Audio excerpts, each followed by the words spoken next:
patut dibeli di tanah datar. Saya tak lagi berpantun, sudah dihabiskan Pak Edi Natar. Apa kabar Bapak Ibu semua, sehat? Alhamdulillahirabbil alamin. Allahumma sholli ala sayyidina Muhammad wa ala ali sayyidina Muhammad. Kalau ada ustaz yang mengajak kita salam 3 kali, itu sunnah juga.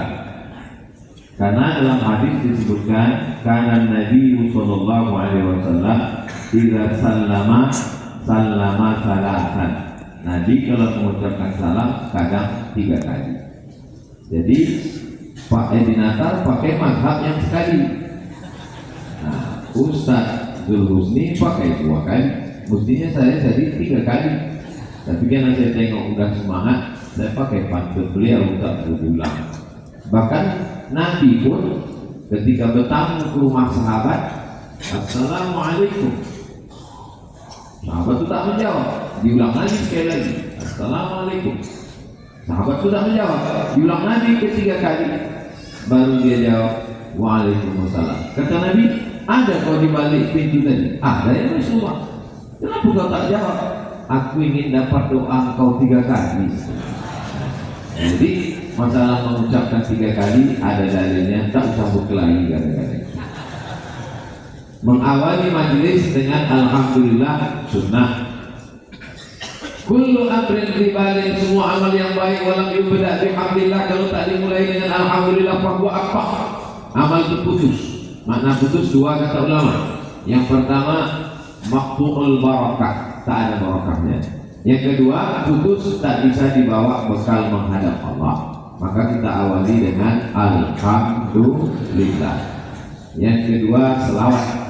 Karena majelis yang tak disebut selawat, majelis itu disebut majelis antanajibah, majelis bangkai, majelis busuk, majelis berubat, majelis pebau, majelis penanah. Kita tak mau majelis yang baik, yang udah mandi, yang udah bersih, yang udah wangi ini menjadi majelis bangkai. Maka kita berselawat, Allahumma sholli ala sayyidina Muhammad wa ala ali sayyidina Muhammad. Berpantun di masjid tak salah, karena memang telinga suka mendengar kalimat yang bersajak. Bahkan kalau kita baca Quran, itu ujungnya sama semua. Qul huwallahu ahad, Allahus samad, lam yalid wa lam yulad wa lam yakul lahu kufuwan ahad. Memang telinga kita suka mendengar. Makanya ulama pun kalau ceramah, kalau kita perhatikan sebetulnya mukadimahnya itu begitu. Kalau ujungnya ha semua. Alhamdulillah, wassalatu wassalamu ala Rasulillah wa ala alihi wa sahbihi wa man wala wa ala alihi wa sahbihi wa man tabi'ahu wa man wala. Ha semua. Kalau dia ta semua. Alhamdulillahilladzi bi ni'matihi tatimmu shalihat. Wassalatu wassalamu ala sayyidis sadat wa ala alihi wa ashabihi ahli fadail wal karamat. Kalau dia a semua. Alhamdulillahi wa kafa. Wassalatu wassalamu ala al-habibil mujtaba wa ala alihi wa ashabihi ahli sidqi wal wafa. Jadi sebetulnya bahasa Arab pun, bahasa Melayu pun itu ada kemiripan, karena telinga kita suka kepada yang indah-indah, maka dengan berpantun. Kalau Tuhan lupa. Kalau Tuhan membeli asam gelugur dibeli di Gunung Bromo. Saya ini datang ke Masjid An-Nur karena diundang Ustaz Zulhusni untuk meluruskan apa yang beliau sampaikan. Ya, sama-sama kita hormati Bapak Gubernur, Bapak anggota DPRD Komisi 8, Komisi Dunia Akhirat, Bapak Kajati, Bapak Ketua Pengadilan Agama, Bapak OJK. Saya ingat nama-nama ini karena disebutkan Pak Edi Natar. Karena kita kalau sudah sampai di masjid nih, menengok wajah orang lama kepala kita ini mencari, di mana jumpa Bapak ini? Oh, OJK. Di mana lah pernah jumpa Bapak? Oh, di Kejaksaan Tinggi Rupanya. Kenapa? Karena beda orang waktu pakai baju pegawai kantor dengan sudah di masjid. Kita kalau udah di masjid ini macam tak ada jarak. Kalaulah Pak Edi Natar pakai pakaian jenderalnya dengan pakaian gubernurnya, itu rasa saya bicara susah kan? Tapi kalau udah dekat, ya macam tak ada. Entah perasaan saya aja orang. Tapi bapak gitu, rasa-rasanya gitu. Buya gitu juga Buya. Masya Allah. Bapak Ibu yang dimuliakan Allah, Ustaz ini yang sapanya, yang disebutnya nama yang ada jabatan aja tak adil. Padahal kami lebih dulu datang dari mereka lagi. Hadirin hadirat, muslimin muslimat, solihin solihat, mukminin mukminat yang belum berbini dan belum bersunat. Semuanya ini dimuliakan Allah Subhanahu wa taala. Amin ya rabbal alamin. Saya ini sebetulnya lebih nyaman di samping supaya nampak saya bahannya. Tapi karena kalau saya di samping, kamera kita dipasang pula di tengah. Ini menyeimbangkan, jadi agak intip sedikit. Dari Abu Dzar, ada sahabat Nabi namanya Abu Dzar. Nama kampungnya Rifar. Ada satu kampung, nama kampung antara Makkah sama Madinah, nama kampung itu Rifar. Rifar ini isinya perampok semua. Rupanya di Sumatera ini ada juga satu kampung isinya perampok semua. Saya pernah tahu siapa sih yang ngasih tahu orang kampung. Ustaz di sini ceramah isinya perampok. Iya Pak, iya. Orang sini Pak Ustaz, kalau mau merampok ke Malaysia itu kenduri dulu, didoakan. Tak boleh sebut nama tempatnya. Nanti ngamuk orang tua saya. Jadi kampung ini Rifar ini isinya perampok semua. Nama Tuhannya Naham. Jadi nama Tuhan waktu itu banyak. Ada Lata, ada Uzza, ada Manat, ada Hubal, ada Jibri, ada Tawud. Ada satu nama Tuhannya Naham. Datanglah Abu Dzar membawa susu segelas, diletakkannya di depan patung Naham tadi. Naham, ku kasih kau pagi ini susu, kasihlah aku berkah hidup. Udah dia berdoa, dipejam mata, ditengoknya, diminum aja susunya tadi. Minum aja. Habis dari susu tadi, maaf cakap, diangkat anjing ke kaki sebelah, dikencinginnya pula.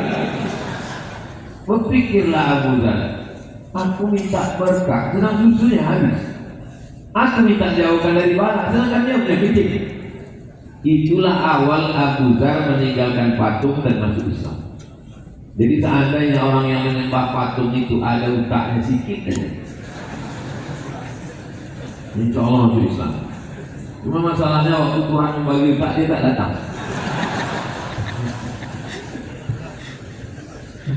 Jadi itulah Abu Dzar, akhirnya dia pun masuk Islam. Dia yang meriwayatkan hadis ini. Jadi dalam hadis ini kata Abu Dzar bertanya, ya Rasulullah, ayu masjid wudi'a? Apa masjid yang pertama dibangun di atas muka bumi? Maka dijawab Nabi Sallallahu Alaihi Wasallam, Masjidil Haram. Sesudah itu apa lagi ya Rasulullah? Al Masjidil Aqsa. Kam bainahuma, berapa jarak antara keduanya? Arba'una sanah, 40 tahun. Itulah dia yang diabadikan dalam satu ayat di awal surat. Subhanalladzi asra bi'abdihi lailan minal masjidil haram ilal masjidil aqsa. Kalau kita perhatikan titik temu antara dua masjid ini dua. Masjidil Haram, inna awwala baitin wudi'a lin-nasi lalladzi bi Bakkah mubarakah. Ada barakah. Masjidil Aqsa alladzi barakna haula. Barakah. Titik pertemuannya ada pada barokah. Maka orang yang selalu ke masjid, dekat dengan masjid, hidupnya barokah. Barokah itu gini. Barokah jadi dari 3 huruf. Barokah yang beruku, artinya unta turun. Unta turun ke tanah itu bahasa Arabnya barokah. Barokah unta turun. Apa pula hubungan barokah sama unta turun? Misal begini, misal kami membeli tanah kaplingan di Tenayan Raya, lebarnya sama 25 kali 25. Saya Dinantar beli 25 kali 25, Pak Ahmad beli 25 kali 25, saya pun beli 25 kali 25, Ustaz Rusdi pun sama. 4 petak tanah pun sama. Tiba-tiba datang unta, sampai manusia untuk sosial. Datang unta, turun unta itu di tanah saya, maka tanah saya itulah yang barokah. Kenapa begitu? Saya dapat tunggangan unta, saya dapat susu unta. Waktu saya lapar, saya potong unta, saya dapat daging unta, saya dapat bulu unta, saya dapat kulit unta. Sedangkan mereka bertiga tak dapat. Kenapa tak dapat? Tak saya kasih. Itulah asal barokah. Maka selalu hidup ini yang kita cari adalah barokah. Makan itu yang diminta barokah. Allahumma barik lana. Nikah itu diminta barokah. Barakallahu lakuma wa baraka alaikuma wa jama'a bainakuma bilaik. Lahir anak yang diminta barokah. Barakallahu laka fil mawhub wa syakarta al-wahid wa ruzika birrahu wa la ma'asyatahu. Berjumpa yang diminta barokah. Assalamualaikum warahmatullahi wabarakatuh. Cara mendapatkan barokah ke masjid. Semua yang hadir ini dapat barokah. Umurnya sama, tinggalnya sama, di kota yang sama. Yang datang subuh ini ke An-Nur dapat barokah, yang tidur di rumah dapat edukasi. Sama-sama umur 40 tahun, sama-sama hidup pagi Jumat ini, tapi di rumah belum lagi bangun, maka yang di masjid inilah yang dapat barokah. Imam Ahmad bin Hanbal menyapu, mengusap mimbar Masjid Nabawi. Tempat Nabi khutbah itu mimbarnya 3 lantai, 1, 2, 3. Disapu sama Imam Ahmad bin Hanbal, dicium. Datang orang bertanya, kenapa kau sapu itu Ahmad bin Hanbal? Karena ini bekas tapak kaki Nabi Muhammad SAW. Salah satu cara mendapatkan barokah adalah dengan mengusap. Mana peciku? Kata Khalid bin Walid. Mana peciku? Kata sahabatnya, kenapa kau pusing peci hilang? Banyak peci dijual di pasar. Kata Khalid bin Walid, bukan masalah pecinya. Di dalam peci itu ada rambut Nabi Muhammad SAW. Dari mana mereka mengaku dapat rambut Nabi? Karena Nabi waktu haji tahallul, rambutnya itu gundul, diserak, diambil. Nah, itulah kalau ada orang sekarang mengaku, ini rambut Nabi. Bisa jadi termasuk yang dibagikan waktu tahallul itu. Gimana kita membedakan rambut Nabi dengan rambut Ustaz Somad? Mudah aja, bakar. Kalau terbakar ya rambut Ustaz Somad. Kalau tak terbakar bukan rambut. Cuman masalahnya kalau orang datang itu kita kan tak sanggup ya. Boleh dibakar Pak. Tapi kalau berani juga. Nah, ini adalah cara mengambil barokah. Tempat menyimpan air itu dari kulit kambing, namanya kirba.